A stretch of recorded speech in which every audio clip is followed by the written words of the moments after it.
춤은 모든 예술의 어머니라는 말이 있다. 이는 춤이 시간의 예술인 음악과 공간의 예술인 미술의 특징을 모두 가지고 있기 때문이다. 인류는 노래하고 그림을 그리기 이전에 이미 자신의 몸을 사용해 다른 것을 흉내내기를 즐겼다. 아쉽게도 춤은 흔적이 남지 않기 때문에 최초의 춤이 어떤 형태였고 원시인들이 어떤 춤을 췄는지 알 길은 없다.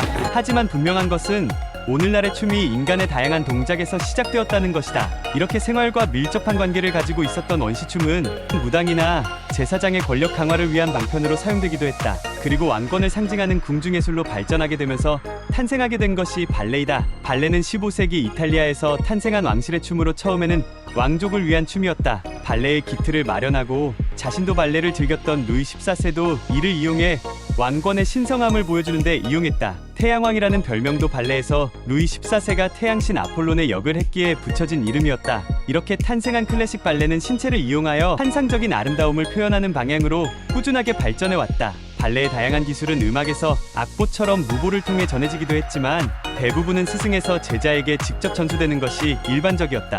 이때 새로운 발레 기술을 개발하거나 전수하는 데 중요한 역할을 한 것이 바로 해부학과 물리학이었다. 과거 대부분의 발레 교사들은 해부학이나 물리학에 대한 지식이 없었기 때문에 체계적이지 못했고 종종 과학적인 관점에서 보면 좋지 않은 방법을 전수하기도 했다. 하지만 발레가 과학적 원리에 의해 수행되었을 때 가장 아름다운 기술을 표현할 수 있다는 것을 깨달으면서 환상적인 예술로 탄생할 수 있게 된 것이다.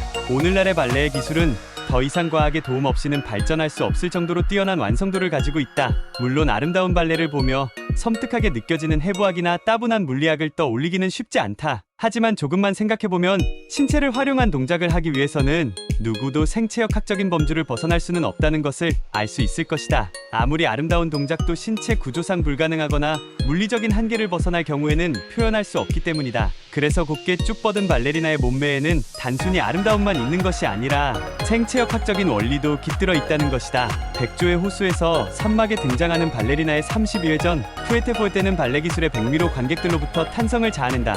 일반인의 경우에는 한 바퀴도 제자리에서 돌기 힘들지만 발레리나는 무려 32회전을 흐트러짐 없이 회전한다. 32회전이 가능하기 위해서는 무게중심을 벗어나지 않게 정확하게 회전축을 유지해야 한다. 이때 올바른 회전축을 유지하지 못하면 동작이 아름답지 않을 뿐 아니라 신체가 받는 과도한 스트레스로 인해 부상을 입게 된다. 그래서 발레에서는 회전축을 중심으로 균형을 정확하게 잡는 것이 매우 중요하다. 푸에테 동작을 하는 동안 발레리나는 팔과 다리를 폈다가 오므리는 동작을 반복하는 것을 볼 수 있다. 이는 회전할 때 가군동량 보존 법칙을 이용하기 위한 것으로 피겨스케이팅에서 김연아 선수가 회전할 때 팔을 오므리면 더 빨리 회전하는 것과 같은 원리이다. 즉 발레리나가 회전할 때 팔과 다리를 오므리면 회전 속도가 증가하게 된다. 하지만 발레는 피겨스케이팅과 달리 바닥에 마찰력이 크게 회전할 때마다 지속적으로 발바닥으로 지면을 밀어 토크를 얻어야 회전할 수 있다. 그래서 회전할 때 발바닥을 들고 내리는 동작을 반복하는 것이다. 물론 이렇게 복잡한 동작에만 물리학의 원리가 적용되는 것은 아니다. 발레에 흔하게 등장하는 턴, 아웃 수직 점프는 마치 발레리나가 공중부양하는 듯이 보인다.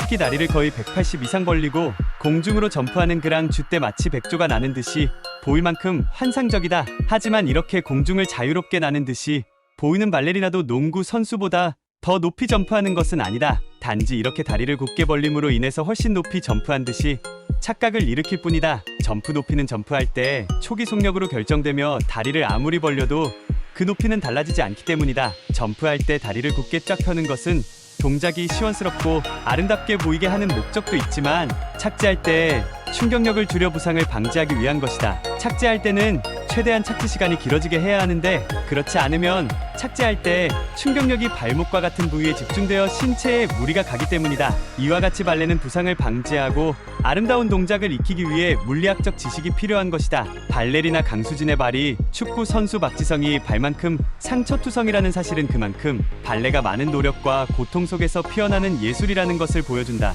아름다운 몸매를 유지하기 위해서는 근육을 억제해야 하지만 중력을 이기기 위해서는 더 많은 근육이 필요한 이율배반적인 예술이 바로 발레이다. 그래서 발레는 한치의 오차도 없이 정확한 기술을 연마하기 위해 과학의 도움을 받는 것이다. 앞으로는 발레 공연을 볼 때 단지 아름다움만 보지 말고 그 기술을 펼치기 위한 원리를 생각해보면 또 다른 재미를 맛볼 수 있을 것이다.